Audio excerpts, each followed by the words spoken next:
মরণের যে একটা সময় আছে, মরণের সময় অনেক সময় আছে দেখা যায় চক্রা শুরু হয়ে যায়।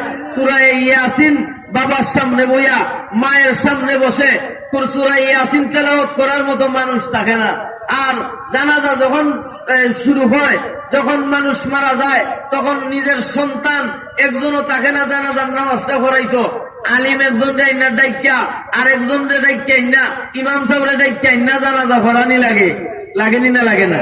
আর নিজের সন্তান যদি একজন আলিম হয়, তাহলে যদি জানাজার সামনে গিয়ে দাঁড়ায়, বাবার লাশ সামনে রেখে যদি জানাজা পড়ায়, চৌকিতে পানি আইবনি, মারুজুর এখন পানি আইবনি।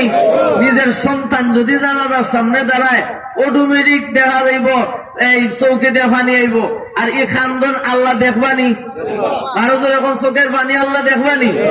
আল্লাহ রাব্বুল আলামিন যখন এই চোখের পানি দেখবেন, তখন রহমতের সাগরে জুস উঠে যাইব। তখন আল্লাহ রাব্বুল আলামিন এই বাচ্চার চোখের পানির উসিলা কইরা তার মা বাবারে মাফ কইরা দিবা।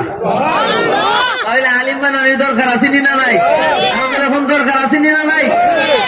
সর্বশ্রেষ্ঠ মানুষ হইল উলামায়ে কেরাম। সর্বশ্রেষ্ঠ মানুষ আরো এখন সর্বশ্রেষ্ঠ মানুষ উলামায়ে কেরাম হইল সর্বশ্রেষ্ঠ।